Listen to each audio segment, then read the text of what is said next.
Boa noite para todos vocês que nos veem e ouvem através dessa nossa rede do Vindesat e de uma maneira muito especial e pessoalizada. O meu boa noite a todos vocês que estão conosco aqui no nosso auditório. Esta é a nossa 8ª aula. Nós estamos com praticamente 2 meses de Vindesat e na segunda-feira que vem não vamos ter aula e logo depois vamos iniciar a segunda fase deste nosso primeiro módulo. No entanto, a aula de hoje praticamente introduz tudo quanto nós vamos tratar no mês de maio e no mês de junho. Por isso eu gostaria que você estivesse absolutamente atento, porque as coisas que nós vamos dizer aqui tanto introduzem como estabelecem referenciais e princípios que vão nos nortear, que vão nos ajudar nos próximos 2 meses. Nosso tema de hoje fala a respeito da dinâmica da vida de Jesus. Isso porque o modo de Jesus viver, o modo histórico de Jesus existir, sem dúvida, foi o modo mais dinâmico que já se viu e já se presenciou na história humana. Dinâmico, porém equilibrado. Dinâmico, porém sem ativismo. E essas são realidades difíceis de serem conciliadas nas vidas da maioria das pessoas, em cujas existências quase sempre, aonde há dinâmica, nem sempre há equilíbrio, e aonde há dinâmica, quase sempre há ativismo. Jesus conseguiu ser dinâmico e manter o equilíbrio, conseguiu ser dinâmico sem cair no ativismo, sem roubar das suas ações a qualidade de cada uma delas. Nós também vimos, nas aulas anteriores, que esse seguir a Jesus implica em pelo menos 6 realidades. Até agora nós estamos tratando apenas de um único versículo do Evangelho de Lucas, daquela convocação do Senhor Jesus quanto a que o sigamos, quando ele nos disse que o discípulo é aquele que, de fato, ouvindo a sua convocação, se dispõe a negar-se dia a dia e tomar a sua cruz e então segui-lo. Nesta pequena formulação, nós encontramos o cerne, a síntese, o sumariar das noções mais profundas, mais nítidas e mais desafiadoras do que significa ser um discípulo de Jesus. E essas 6 realidades básicas às quais eu há pouco aludi são as seguintes. Primeiro, nesta fórmula, neste convite do discipulado, nós encontramos a afirmação de que ser discípulo é uma possibilidade. Vocês se recordam de que o texto começa com um se alguém quer vir após mim. Esse se é uma possibilidade, não é uma utopia. Em segundo lugar, se afirma para cada um de nós que essa convocação não é elitista. Se diz que é para qualquer um. Se alguém, qualquer um, eu, você, gente desqualificada do ponto de vista da moralidade exagerada e meticulosa. Jesus está dizendo que qualquer um pode candidatar-se. E ainda se diz que isso demanda vontade absolutamente radical quanto a assumir as implicações, porque não se trata de uma brincadeira. Ele diz, se alguém quer, e nós vimos que é preciso querer mesmo. Em quarto lugar, vimos ainda que isso implica em humildade para aprender. Não se trata de um PhD ao fim do qual a gente sabe tudo. Ao contrário, a convocação é para que se assuma existência fora a noção e a compreensão básica de que Jesus será sempre aquele com o qual nós haveremos de aprender a viver. E em quinto lugar, eu lhes disse que essa convocação passa pela autonegação do egoísmo. Jesus diz que é preciso que a nós mesmos nos neguemos. E esse convite nos diz que essa existência não é como estar num parque de diversões.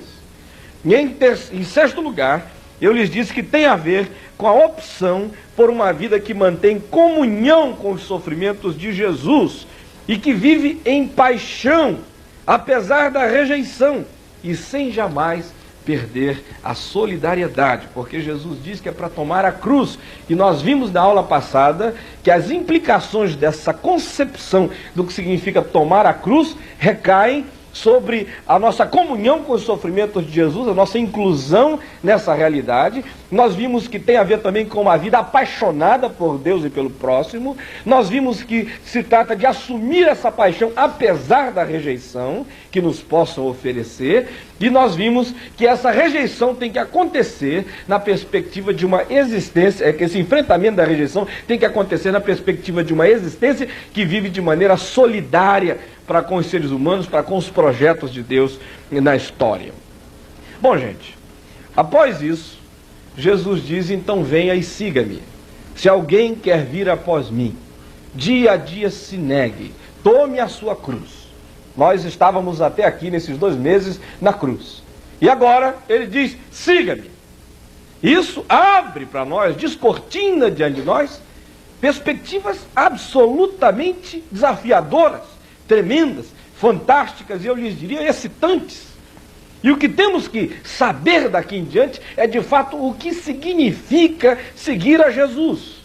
Ora, se nós pensarmos no tempo de Jesus, quando ele fez essa convocação histórica, audível para os circunstantes que ali estavam, que eram os seus contemporâneos de pão e água, se pensarmos nessa realidade, fica fácil entendermos o que poderia significar esse seguir a Jesus. Pelo menos, essa convocação recaía sobre 3 dimensões das vidas daqueles que aceitavam essa convocação de Jesus. Primeiramente, esse convite de Jesus naqueles dias, naqueles tempos e naquela hora, quando alguém respondia ao chamado de Jesus, esse convite, essa convocação recaía inicialmente sobre a dimensão histórica. Porque isso tinha a ver com uma comunhão visível, tangível, palpável, historiável, debaixo do sol.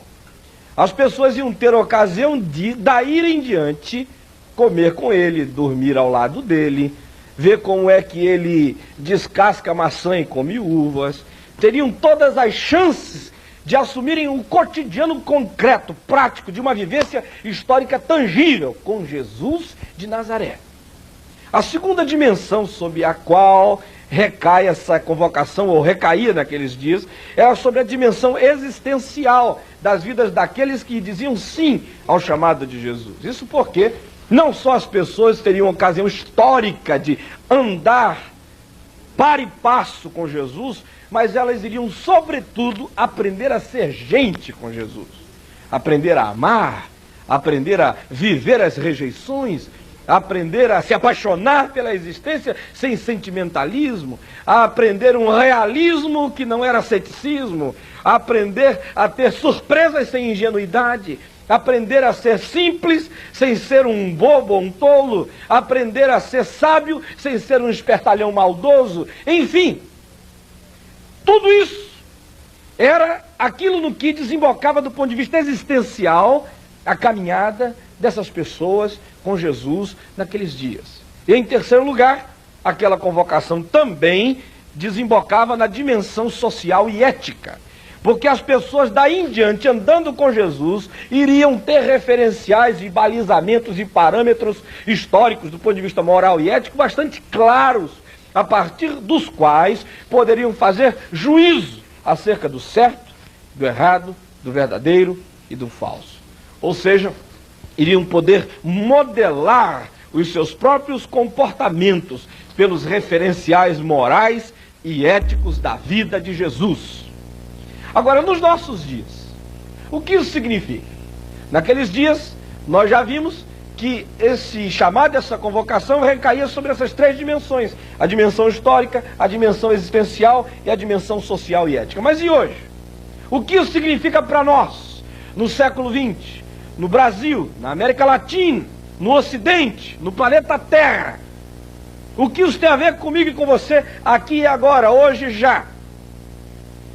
Jesus não está mais historicamente entre nós. Desde aquele dia no qual ele levou os seus discípulos para o Monte Olival e lhes disse que eles receberiam poder ao descer sobre eles o Espírito Santo e que a partir daí seriam suas testemunhas, desde Jerusalém, passando pela Judéia e Samaria até os confins da terra.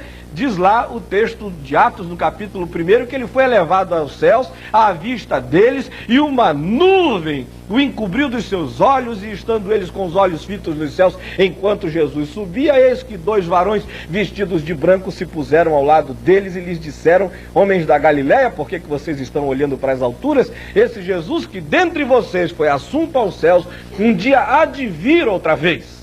Mas enquanto isso, estamos nós aqui.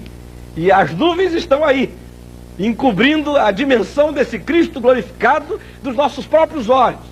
E nós nos consolamos com a bendita consolação que Jesus nos fez quando nos disse que não nos deixaria órfãos, voltaria para nós outros na pessoa do seu Espírito que habita em nós. E não há a menor dúvida disto, porque cremos nele e fomos selados com o Santo Espírito da promessa. Mas do ponto de vista histórico, palpável, tangível, Jesus não está aqui entre nós. Também a sociedade na qual nós vivemos é absolutamente outra. Vide o que estamos fazendo. Paulo não teria precisado naufragar 4 vezes se ele tivesse o Brasil Sat. Ele podia gerar imagens de Tarso ali junto com os quitutes dos parentes. Mas como essa tecnologia de ponta não havia, naufragou não sei quantas vezes, e aquela lista de 2 aos Coríntios, no capítulo 11, é realmente bárbara. Se um capitalista desenfreado e com perspectivas apenas de prosperidade em relação à fé cristã lesse aquilo ali, diria que Paulo foi sem dúvida um azarão. Mas não é isso que nós pensamos. Nós cremos que ele era um discípulo engajado e estava disposto a viver a sua paixão, a levar a sua cruz contra tudo, contra todos, e apesar de tudo, por amor a Jesus. Mas o que eu estou dizendo é apenas para afirmar que os tempos mudaram. A sociedade é outra. Nós não estamos ouvindo o mugido das vacas na Avenida Rio Branco, aqui no Rio de Janeiro, mas são 86, 96 decibéis de poluição auditiva. E o que estamos respirando petróleo. O que estamos sendo sacudidos e trepidados por uma estrutura social e econômica absolutamente diferente. As nossas crianças precisam conhecer bichos dos zoológicos, porque não sabem mais como é nem que se pare um animal. Enfim, sendo nós seres do asfalto, e vivendo nós conjunturas absolutamente distintas daquelas que configuravam a sociedade dos discípulos de primeira geração de Jesus Cristo há 2000 anos atrás na Palestina. Para nós hoje, o que significa seguir a Jesus? Nós somos pessoas que vivemos complexos relacionais bem diferentes dos de Jesus e dos seus discípulos. Por exemplo, se nós pensarmos no convite de Jesus para que o sigamos, e pensarmos na distinção básica entre a vida de um homem que tinha 30 anos quando começou a pregar e morreu aos 33, solteiro, e compararmos o projeto da vida dele com a existência de um ser humano casado, com filhos para criar, será que a gente, para seguir a Jesus de fato com fidelidade, tem que assumir toda a trepidância, a efervescência, a ebulição da caminhada histórica de Jesus? Ou a Bíblia não nos dá conta de como é que um discípulo de Jesus tem que namorar, do ponto de vista explícito, porque em momento algum nos evangelhos há uma configuração de um relacionamento dessa natureza. Acontece que eu e você precisamos com Jesus aprender a namorar, se é o seu caso. Ou ainda, os evangelhos não nos dizem como é que se vive numa sociedade com uma economia inflacionada. Mas nós temos que aprender com Jesus como é que vamos lidar com essas coisas. Ou ainda, os evangelhos não nos dizem qual é a posição explícita de Jesus no que diz respeito à greve. Como é que Jesus agiria? Enfim, o que nós temos é que ler nas entrelinhas, ler nos referenciais, ler nos princípios, ler nos axiomas do Evangelho, quais são as noções básicas de amarração ética, comportamental, existencial, para que a partir delas eu e você saibamos ser gente de Deus, de Jesus, em pleno século XX, aqui e agora. Então, dentro desses conjuntos de coisas e de fatos novos, como é que nós devemos fazer para seguir a Jesus? Numa senda histórica na qual a vida é diferente daquela vida vivida por Jesus e descrita nos evangelhos. Antes de eu entrar nessa questão, tentando esmiuçá-la a nível de princípios, eu gostaria de chamar algumas pessoas que vão compartilhar, vão dividir conosco as suas próprias experiências. E essas experiências estão relacionadas àquilo que elas fazem. Uma médica, um disc jockey e um empresário, todos 3 cristãos vivendo em segmentações diferentes da sociedade. E vamos saber então com eles como é que eles têm vivido o projeto de Jesus contemporaneamente, enquanto pessoas nesse tempo e nesta hora. Muitas pessoas, ou seja, a maioria das pessoas teria muito dificuldade de imaginar Jesus como um disc-jockey, ou mesmo como um radialista, como um empresário, ou como um comerciante. Mas como o pastor Caio acabou de falar, esta é a realidade de muitos cristãos hoje. E hoje está aqui com a gente o Paulo César. Paulo César é essa figura aqui, muito simpática, cuja voz vocês já conhecem, tanto é conhecido no meio secular como no meio evangélico. E a gente quer perguntar para você o seguinte, Paulo César, como para você, um disc-jockey, é esse discipulado, esse seguir Jesus? Como é que você aplica isso na sua vida? Bem, boa noite para todo mundo, boa noite, pastor Caio Fábio. Boa noite. Eu aprendi a fazer rádio com Jesus. Mas aprendi com a Bíblia a saudar todo mundo com graça e paz. Amém. Quando eu não saúdo ninguém com graça e paz, eu fico sem graça.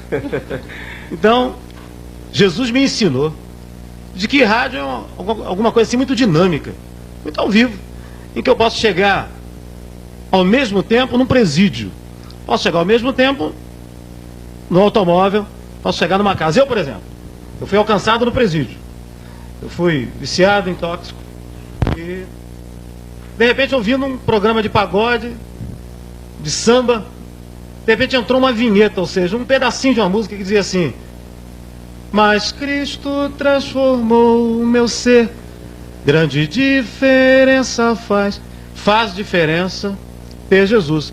Quando essa frase entrou pela rádio, impactou assim meu coração, meus ouvidos, aquilo me balançou. Será que faz ou não faz diferença ter Jesus? Hoje, por exemplo, eu trabalho em rádio secular, uma série de rádios aí, e toda vez que eu tenho chance, que é quase toda hora, eu falo para você, falo para as pessoas, de que faz diferença ter Jesus. Por exemplo, eu estava certa vez entrevistando a rapaziada do RPM, um conjunto muito conhecido, e eu fazendo meu trabalho profissional, e virei então para o Paulo Ricardo e falei assim: Paulo Ricardo, faz diferença ter Jesus na vida ou não? Ele me respondeu a resposta mais óbvia: deve fazer. Falei: experimente. Virei-me para o Cazuza, está se indo. Cazuza, faz diferença ter Jesus.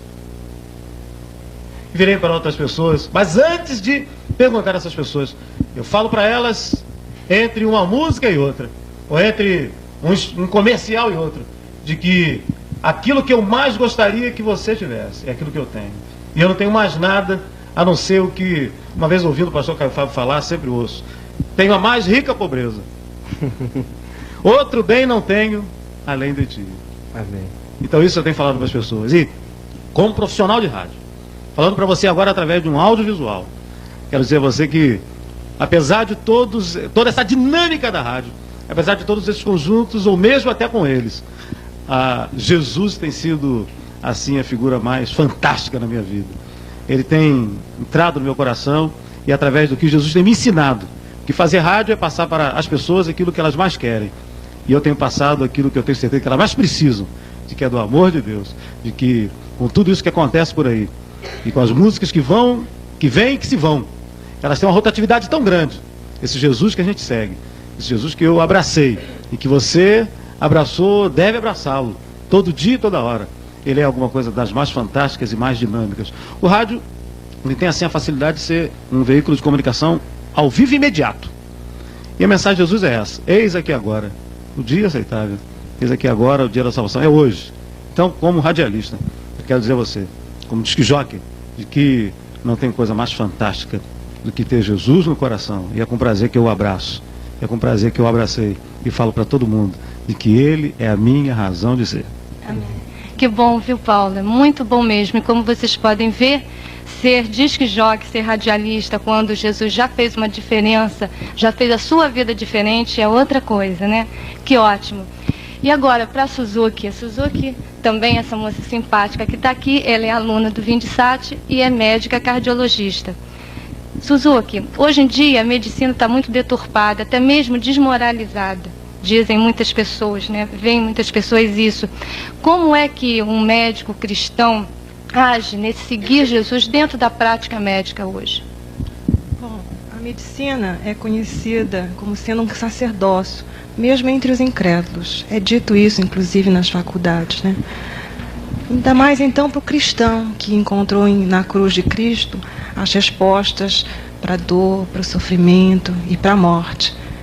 Mais ainda, então, que ele deve exercer a medicina como um sacerdócio. Isso. E você acha, então, que o cristão médico tem mais responsabilidade ainda? Muito mais. E por quê? Porque ele tem a mensagem que já transformou a sua vida, que já respondeu à sua morte, à sua dor, ao seu sofrimento.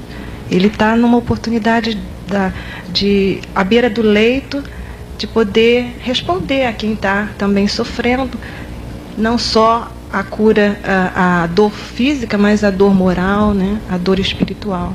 Né? Isso mesmo. Obrigada, Suzuki. Esse aqui é o nosso irmão Edson. Obrigada. Nosso irmão Edson Leitão, ele é empresário, é presbítero na Catedral Presbiteriana do Rio e está aqui com a gente. E a gente quer perguntar dele o seguinte: no mundo de hoje em que nós vivemos, nesse afã comercial e de pessoas querendo lucrar, querendo ganhar dinheiro, querendo se dar bem, nesse mundo de negócios e nesse país principalmente que nós vivemos, como é esse seguir a Jesus? Bom, eu poderia dizer que é fácil quando a gente tem convicção do que seja Cristo em nós. E quando a gente procura viver uma vida autenticamente cristã, despreocupado de qualquer reação ou de qualquer consequência. Porque o empresário cristão, ele tem Cristo como seu modelo na sua vida. É o valor mais alto que ele tem para se orientar. Então, os demais valores materiais ou valores que o mundo atribui expressão muito grande, para o empresário cristão ele é secundário. O importante é o valor cristão. Então, isso numa negociação é sempre frequente a gente encontrar situações difíceis, mas quem atua profissionalmente e conhece a sua atividade e estuda e se aplica, ele tem a vantagem de negociar livremente no mercado competitivo em igualdade de condições com o que ele está negociando. Mas ele tem uma vantagem, é que ele tem uma fé, ele tem uma coerência de atitude que impõe respeito. Só a coerência de atitude, a vida vivida segundo o padrão, o modelo cristão, já impõe ao empresário uma situação bastante vantajosa. Uma vez, numa discussão com um empresário, ele, crente, nós estávamos discutindo bastante acirradamente, cada um defendendo a sua posição, como é natural.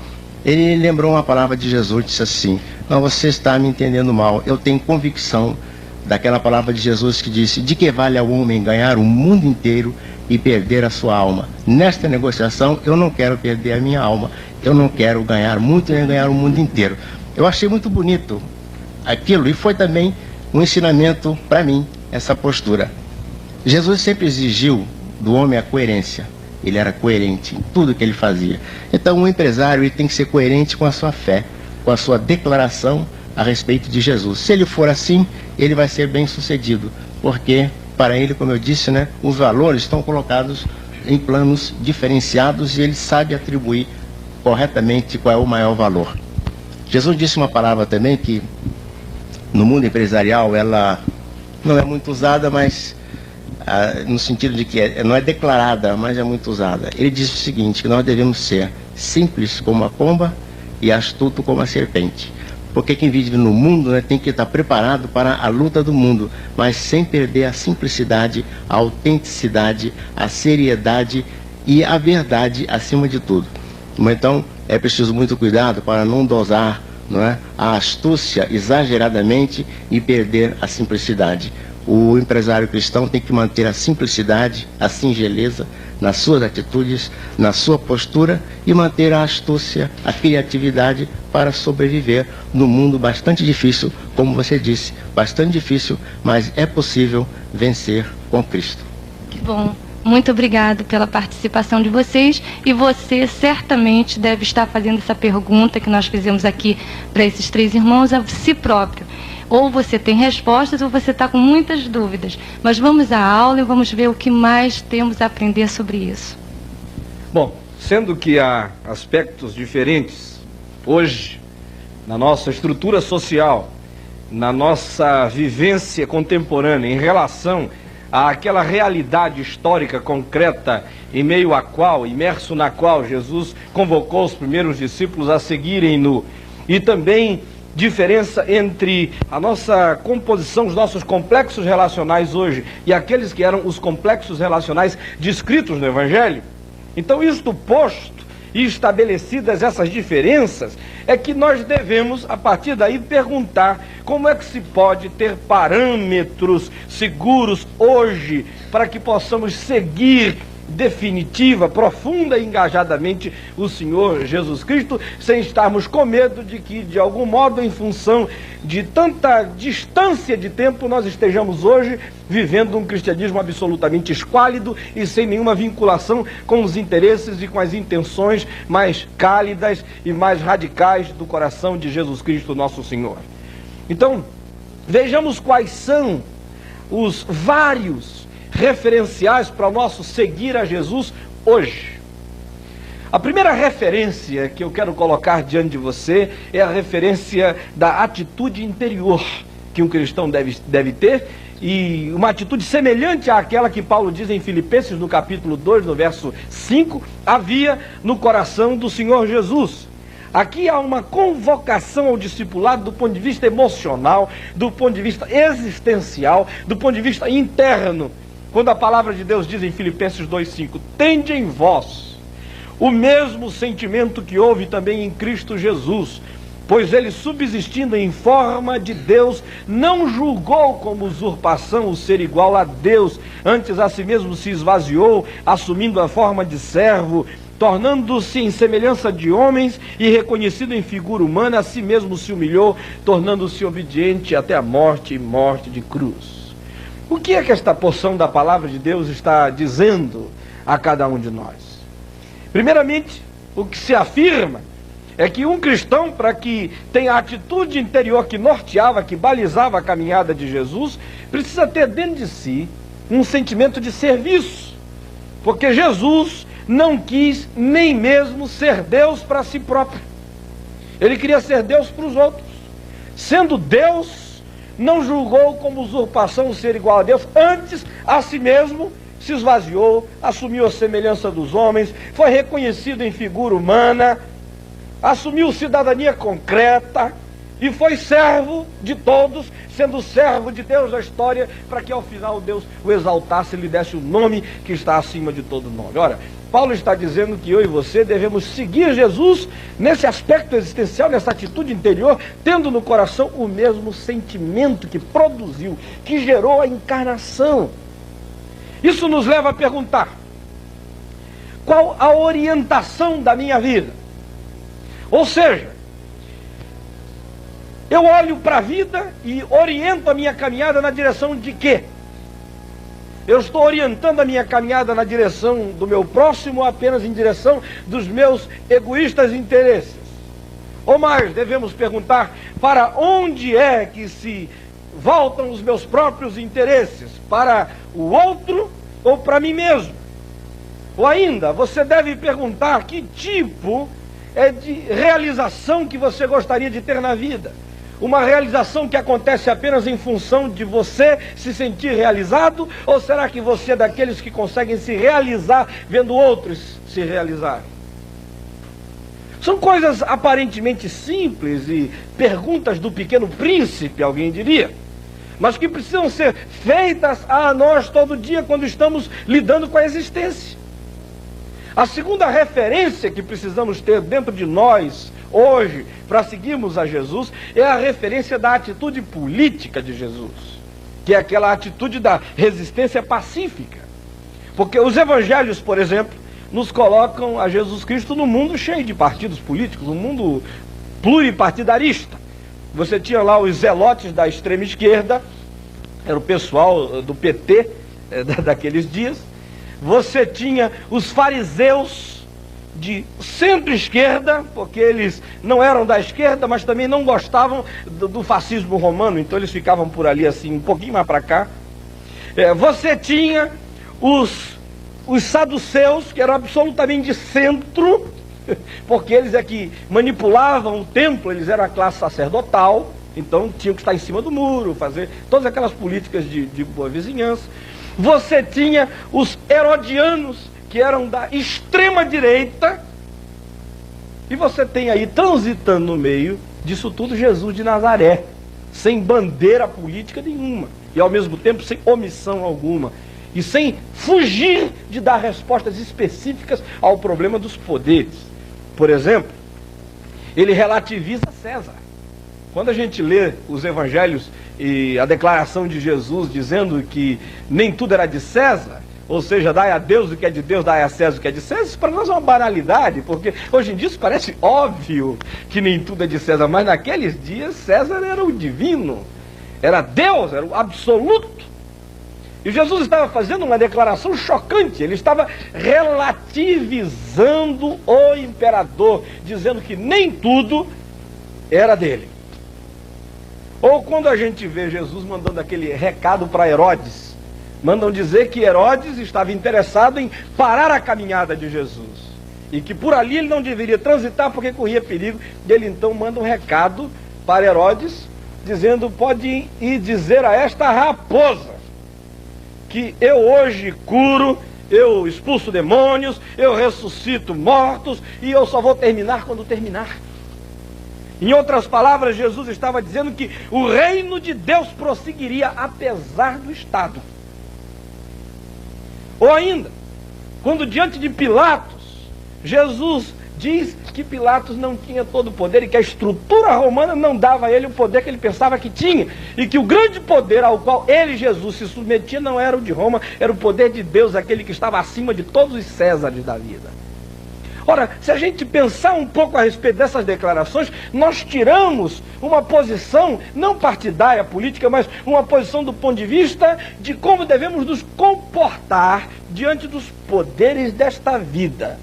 Nós, no ano que vem, entre março e julho, vamos tratar dessas coisas com especificidade, mas eu estou apenas adubando a cabeça de vocês com algumas questões para o futuro.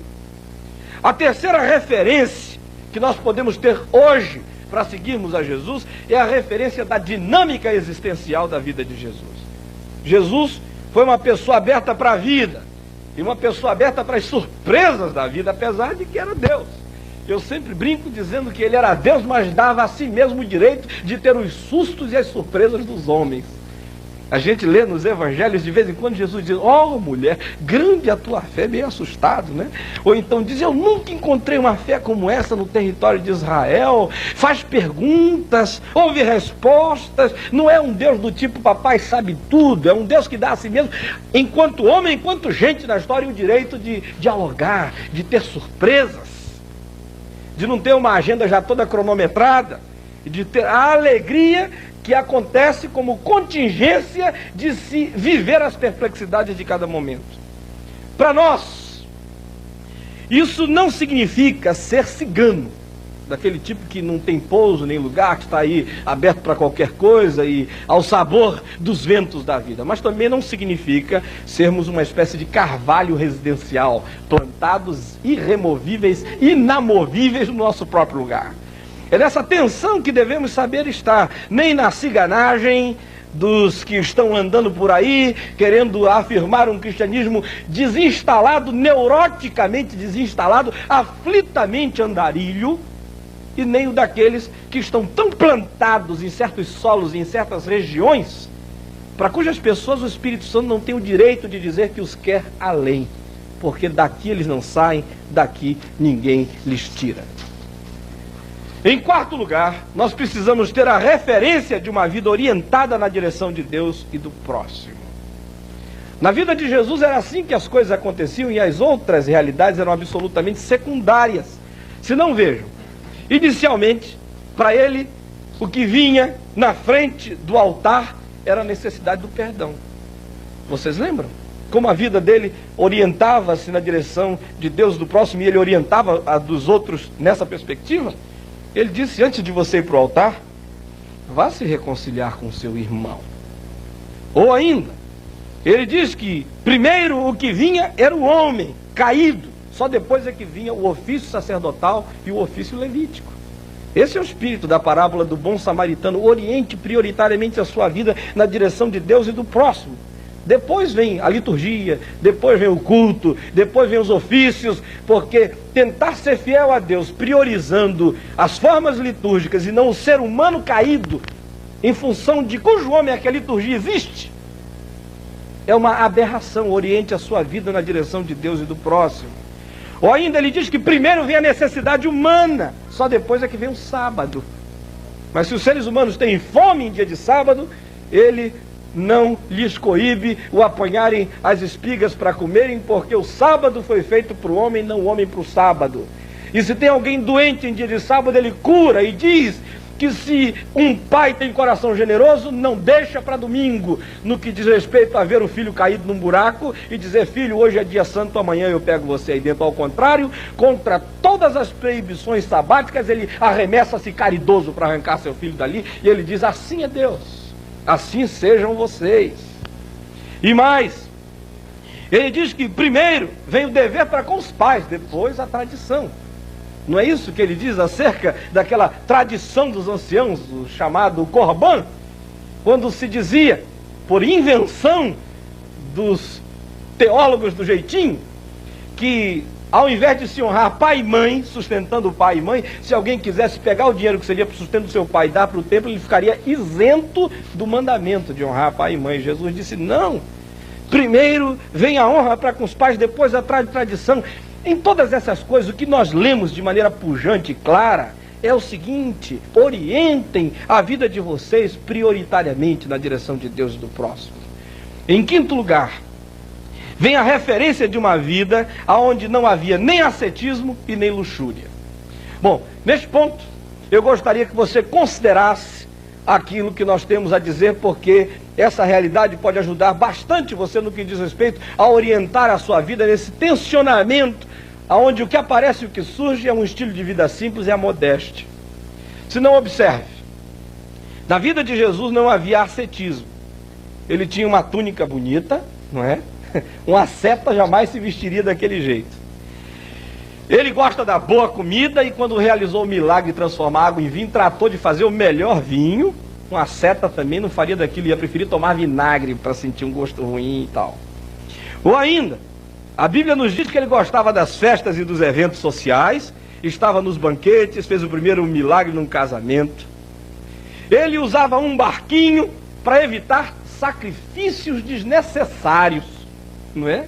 Ou ainda, ele não evitava os ricos, como comumente os ascetas autoglorificados faziam. E quando ele pensava no reino de Deus, ele pensava numa festança. O filho pródigo que volta para a casa do pai, o pessoal faz lá a festa com as músicas e as danças.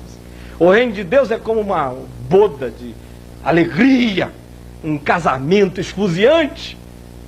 O reino de Deus traz consigo a alegria da mulher que sentiu o alívio de um filho que nasce. O reino de Deus é assim como a alegria de um homem que ficou rico, sortudo da noite para o dia, e achou um tesouro e saiu pulando de alegria, está disposto a qualquer sacrifício para continuar vivendo no que descobriu. Enfim, essa jamais seria a mentalidade de um essênio lá de Qumran, ao sul da Judéia e ao norte do deserto do Negueb, lá no litoral do Mar Morto. Jamais seria a mentalidade de alguém assim. Jesus não é um asceta, mas também não vive na luxúria. Se não, vejam, ele não vive na luxúria porque sabe dormir em qualquer lugar. Ele não vive na luxúria porque ele orientava a sua vida não apenas na direção do conforto. Obviamente que ele não faz opção por uma vida de faqui. Ele, de vez em quando, a palavra de Deus nos diz que ele está na casa dos amigos, mas a orientação da vida dele não era na procura do conforto. E mais ainda, ele vivia entre os pobres como um deles. E uma pessoa que tem uma mentalidade tomada pela luxúria não consegue viver esse projeto de vida. Em sexto lugar, vem a referência de uma vida onde todas as dimensões da existência estavam integradas. Preste atenção nisto. Na vida de Jesus não aparecem traços algum de seccionamento, de departamentalizações, de segmentações estanques e separadas da vida. Ao contrário, tudo estava integrado. As dicotomias e as dualidades não aparecem no viver de Jesus. Ele anuncia que o culto tem que ser integral. Um culto que envolva o corpo, que envolva a mente, a força e a alma. Não é assim que ele diz que Deus tem que ser adorado? Com todo o entendimento, com toda a alma, com toda a força, de todo o coração, com um corpo santo, uma mente inteligente, uma força física útil e uma alma sensível?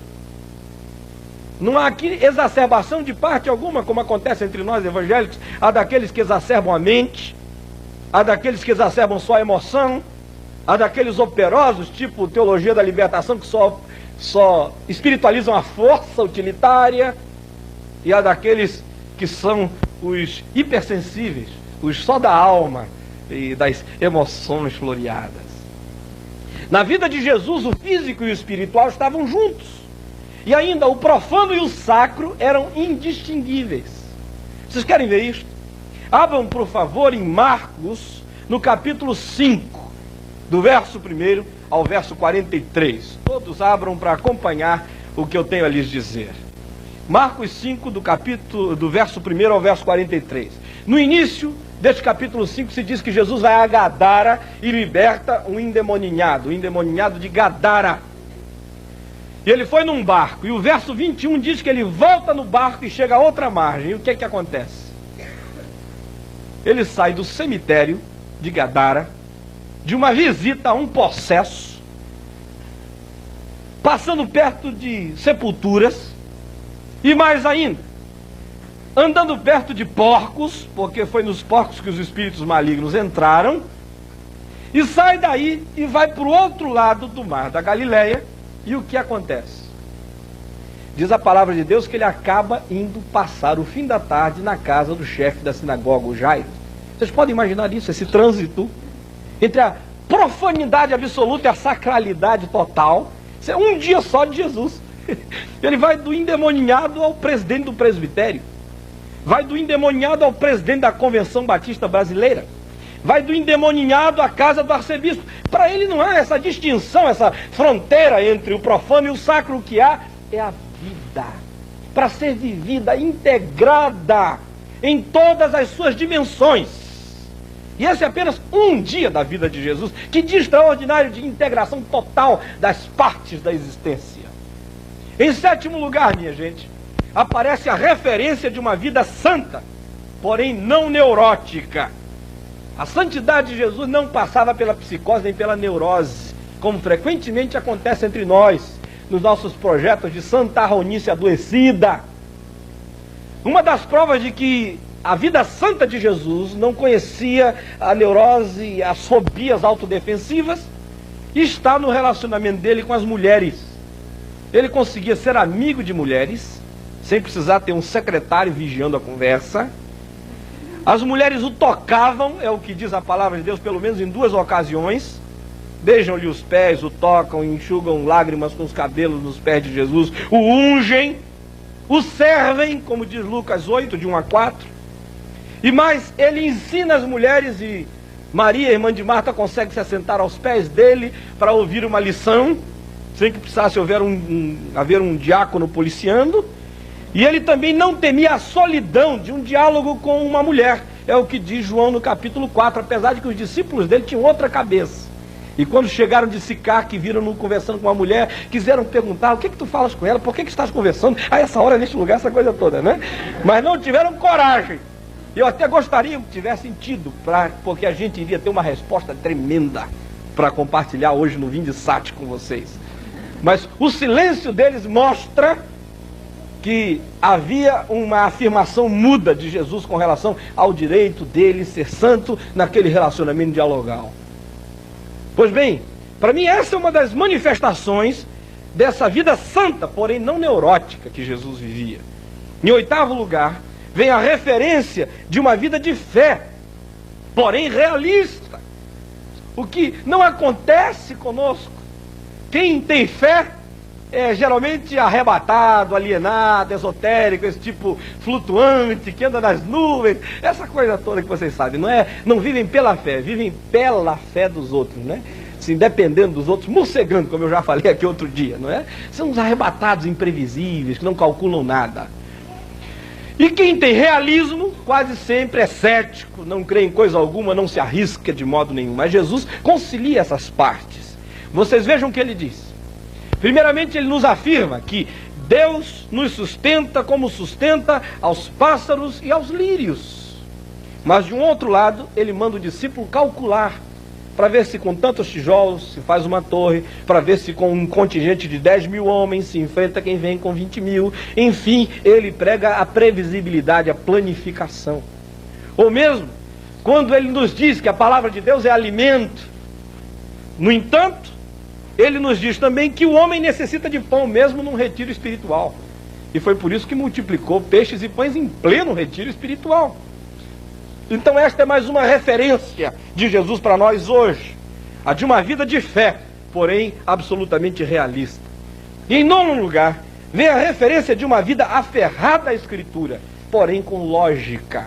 Nós vamos ver daqui a mais umas 3 a 4 semanas como é que Jesus olhava para a vida com lógica, como ele lia a própria Bíblia com lógica, não fazia esse tipo de leitura horoscopista que a maioria de nós faz, né? De botar o dedo assim, o que o senhor tem para me dizer hoje?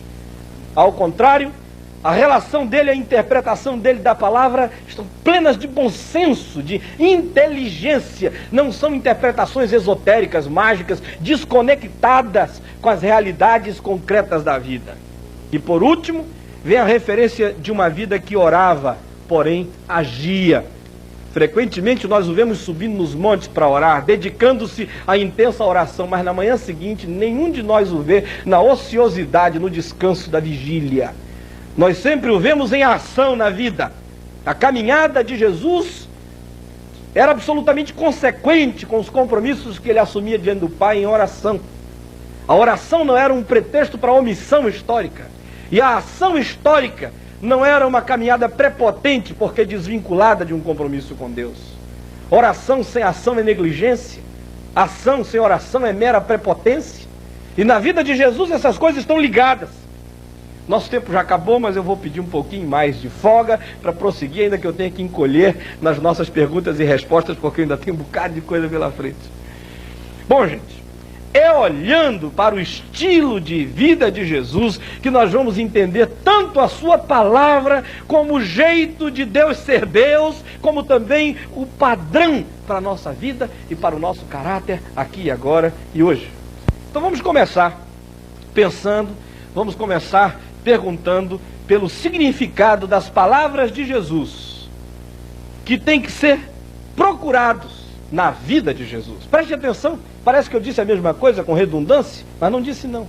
Eu disse que o significado das palavras, dos oráculos, dos ensinos de Jesus, precisam ser descobertos na vida de Jesus. O que eu estou lhes dizendo é que tudo o que ele ensinou, ele viveu.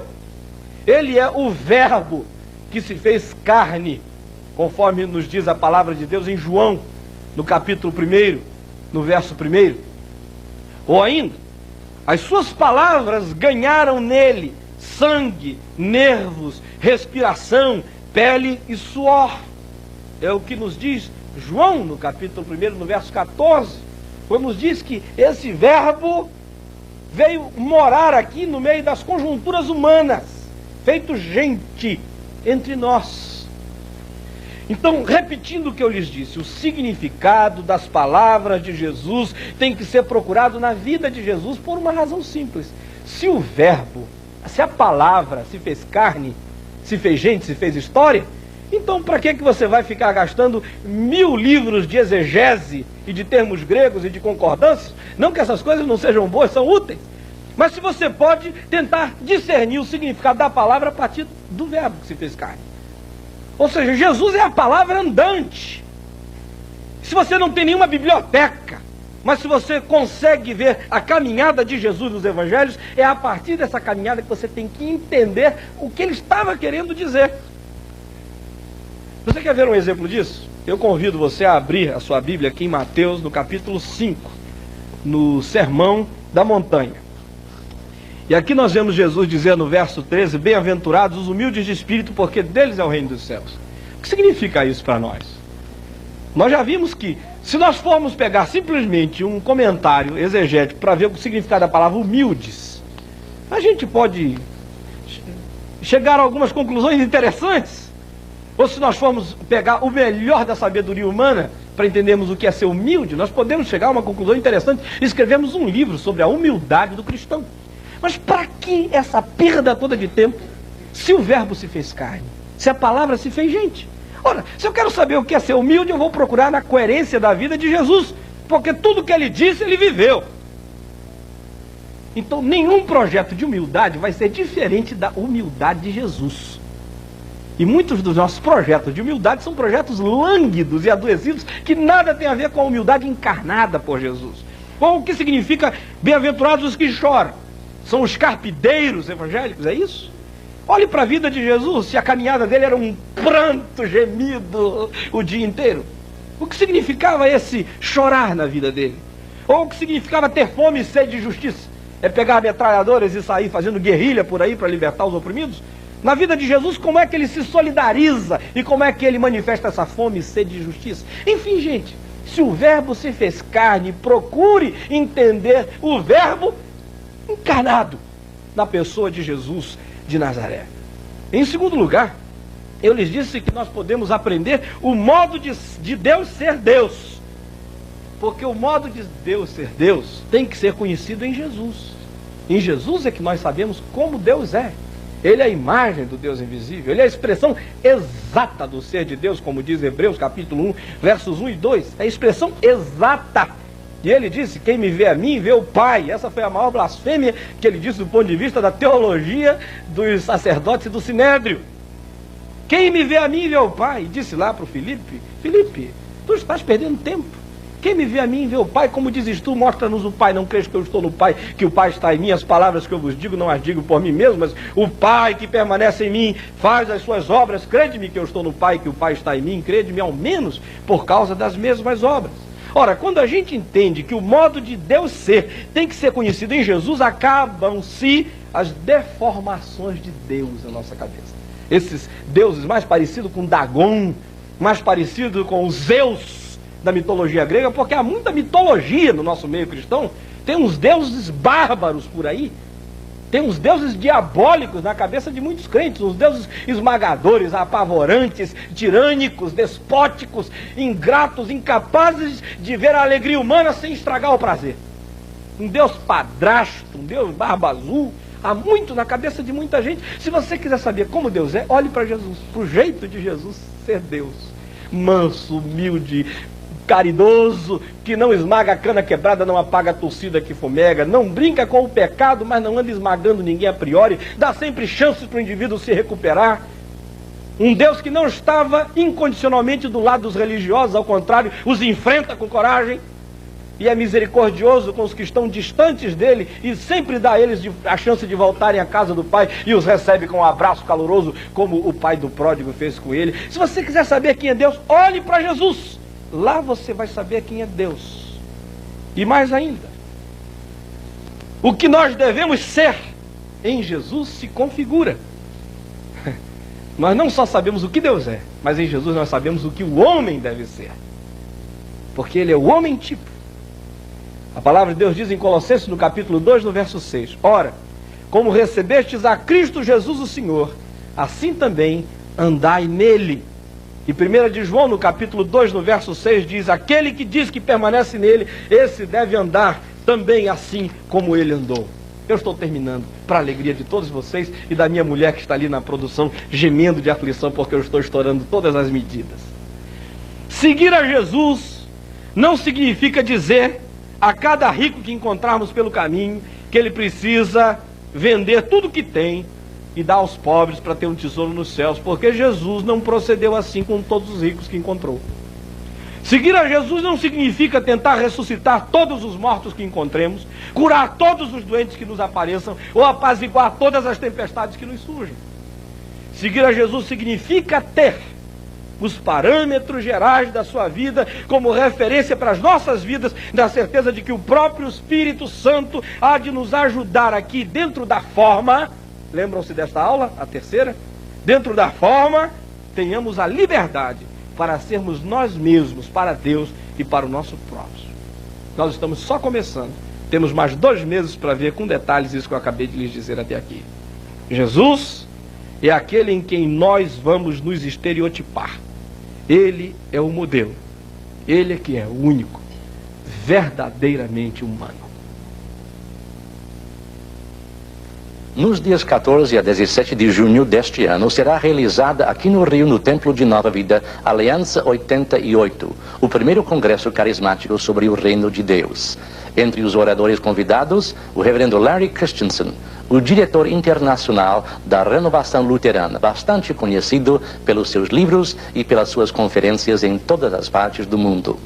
Para maiores informações sobre Aliança 88, escreva para o pacote de informação ao endereço que está em sua tela. Com certeza você será ricamente recompensada com a sua presença em Aliança 88.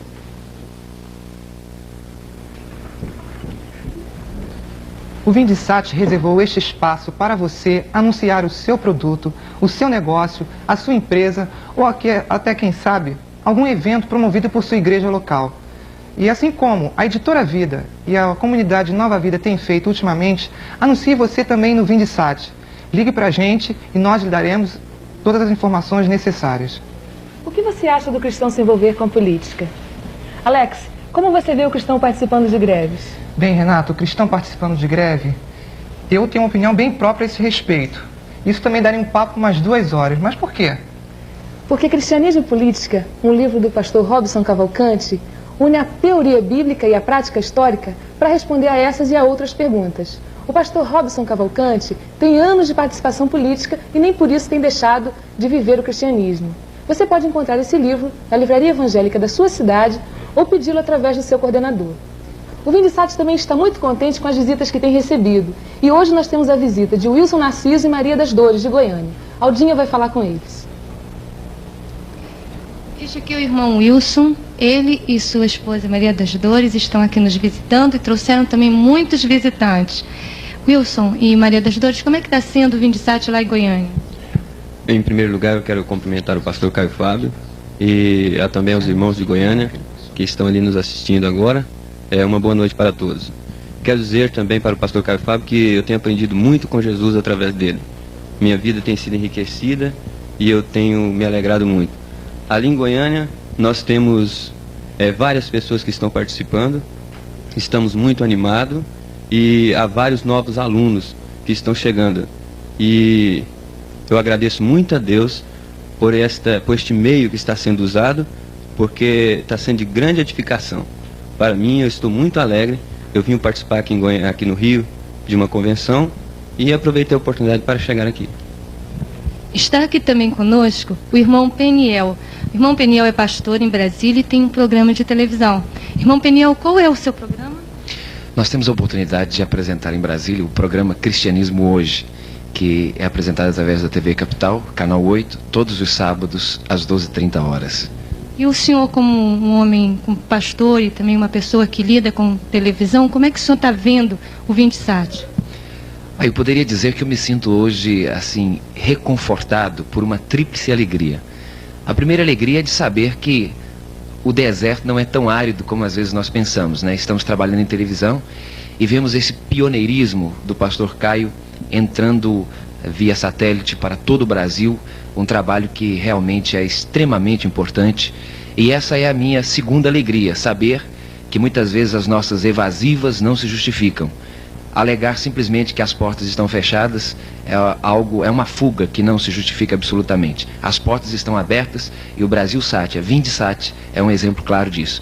E a terceira alegria é de estar presente hoje aqui no Rio de Janeiro e poder assistir ao vivo essa aula tão comovente, tão instrutiva, que sem dúvida, não apenas as lições bíblicas, as lições explanadas pelo pastor Caio Fábio, mas a maior lição de todas, que é a lição de que temos de participar do reino de Deus e temos oportunidade para isto. Só não fazemos se não quisermos. Obrigada pela sua participação, pastor Peniel. E temos agora com a Alex, que tem um aviso importante a dar. Bem, queremos lembrar a você que na próxima segunda, dia 2 de maio, preste bem atenção, próxima segunda, dia 2 de maio, não haverá transmissão do Vindisat, mas retornaremos no dia 9, às 8h em ponto, dando início ao segundo bloco do primeiro módulo do curso Vindisat. Assista agora mais esse comercial da Editora Vida. Feita pela maioria dos cristãos. O que Deus tem de melhor para a minha vida? é um livro para quem leva a sério o discipulado.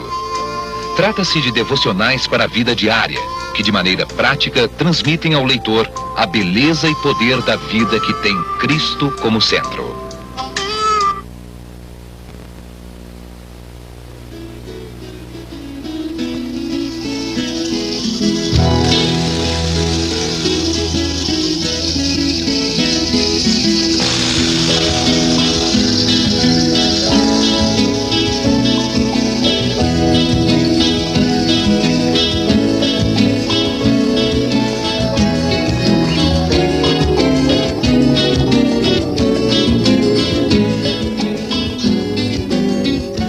É com alegria que passamos ao nosso momento de perguntas, pastor Caio, assim um pouco aflitos com o nosso tempo, porque temos perguntas esta noite dirigidas para o senhor, mas também para os nossos convidados, que foram entrevistados também, né? E gostaríamos então de partir imediatamente e bem objetivamente para estas perguntas. O Renato, nosso irmão Renato, lá de João Pessoa, pergunta.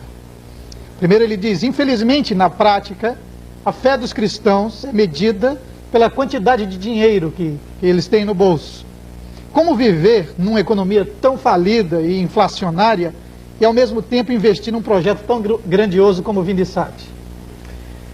Bom, é verdade que não é de hoje, não é aqui no Brasil, é tão somente que se tem essa ideia de que dinheiro no bolso é sinal de bênção.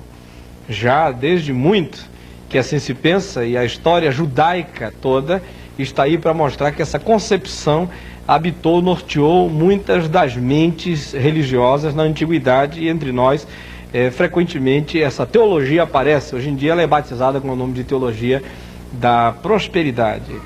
Tais pessoas deixam de verificar, como eu disse hoje nesta aula, que se nós fôssemos medir a vida de Paulo a partir dessa perspectiva, nós teríamos que chamá-lo de um grande azarão, porque diz lá o texto que ele viajava, era assaltado, andava de barco, afundava. Entre os amigos era logrado, e de vez em quando tinha que fazer jejuns compulsórios, e diz ele lá, às vezes até com pouca roupa e quase nu. Mas o que eu estou dizendo é apenas para desmontar essa estrutura de que dinheiro no bolso é sinal da bênção de Deus. Eu digo num livrinho meu chamado Uma Graça que Poucos Desejam, que dinheiro pode ser uma bênção. Normalmente o dinheiro é uma maldição que pode se tornar numa bênção quando a gente anda com Deus. Normalmente as pessoas pensam que ele é uma bênção que pode se tornar uma maldição, mas é o contrário. Se você não entrar com convicções e com consciências muito claras do poder corruptor do dinheiro, você de maneira muito sutil vai se deixando enredar por ele. Então ele é uma maldição na maioria das vidas humanas, que pode se tornar uma bênção se você orientar o seu uso para a produção, para a realização daquelas coisas que realmente são úteis. Respondendo à sua segunda pergunta, eu diria então o seguinte: como é que num mundo como esse, numa hora como esta, a gente pode investir? Primeiro, é uma alegria saber que você tem alguma coisa para investir, não é? Muitos não têm o que investir. Esses que não têm o que investir devem investir a si mesmos, como fizeram lá os da Macedônia. E Paulo diz em 2 Coríntios 8 que antes deles darem alguma coisa, eles deram-se a si mesmos a Deus. E a segunda coisa que a gente pode saber é que ainda que não se tenha muito que investir, há sempre algo que investir. E é do ajuntamento dessas pequenas dádivas que se formam as quantidades maiores para que se promova a realização de coisas significativas. Um conselho que eu teria a dar a você hoje era investir com inteligência e investir de maneira não pulverizada, mas concentrada, o máximo que você puder, em coisas e causas que da maneira mais concreta possível estejam promovendo o reino de Deus. Uma segunda pergunta que surge aqui do nosso auditório, pastor Caio, é: até que ponto viver uma vida dinâmica não nos envolve numa tentação de querer fazer tudo, e às vezes até chegar a um estresse, a um infarto, qualquer coisa, e terminar não fazendo nada? Como é que a gente pode evitar essa coisa aí de quase um ativismo, né? Bom, foi assim que eu comecei dizendo que Jesus era dinâmico sem ser ativista. A dinamicidade passa pela priorização dos nossos dons e pela perspectiva de selecionamento das nossas ocupações prioritárias. Qualquer vida dinâmica que não passe por essa avaliação inteligente do que Deus me deu e do que Deus com prioridade pede de mim que eu invista na vida, não é uma vida dinâmica, é mero ativismo inconsequente, oco, destituído de qualidade. Então a primeira coisa que você precisa fazer é ter consciência de quais são os seus dons. Em segundo lugar, você precisa colocar a utilização desses dons e a realização histórica deles na hierarquia das prioridades de Deus para a sua vida. E se você abre a palavra de Deus lá em Efésios, no capítulo 5, no verso 18, você observa que a primeira coisa que Deus pede de você é que seja uma pessoa cheia do Espírito Santo. Depois você vê aí o verso 22 de Efésios 5, e lá se diz que o que Deus quer de você é que marido e mulher se amem. O marido ame a mulher seja submissa ao marido. Isso vai até o verso 33. Depois ali no capítulo 6, verso de 1 a 4, vem a questão de criação de filhos, depois vem o trabalho, depois vem a vivência na igreja. Coloque os seus dons na prioridade certa, não coloque antes da vivência da sua família, porque senão a realização e a vivência desse dom poderá ser contraproducente em relação à própria saúde de estrutura familiar, que sem uma estrutura familiar bem posta não há ninguém que realize ministério algum com eficácia. Primeiro é preciso cuidar da própria casa para depois tentar cuidar de todas as outras dimensões da vida, não é? Então, essas duas coisas, identifique os seus dons e coloque esses dons na hierarquia certa de prioridades para que você possa vivenciá-los sem ser atropelando dimensões imprescindíveis e absolutamente importantes para a vida saudável de cada um de nós. Dividindo o nosso exíguo espaço de perguntas hoje à noite, o nosso irmão Paulo Emanuel, ele é psicólogo em Belo Horizonte, ele dirigiu 3 perguntas aos nossos entrevistados do programa. Ele diz: o pastor Caio falou que deve-se dar a César o que é de César e a Deus o que é de Deus. Ele dirige a primeira pergunta ao Dr. Edson. Na sociedade de opressão econômica em que vivemos, doutor Edson, que recursos práticos o cristão tem para não sonegar impostos como IPI, Imposto de Renda, ICM e etc? A pergunta é oportuna porque o dia 29 de abril está aí, né? Agora, realmente, a sonegação é um ilícito que não é compatível com o testemunho cristão. Certamente é essa a preocupação de quem está fazendo a pergunta. O que se pode dizer, como uma orientação prática, é: use a lei, use o máximo de dedução que a lei permite usar.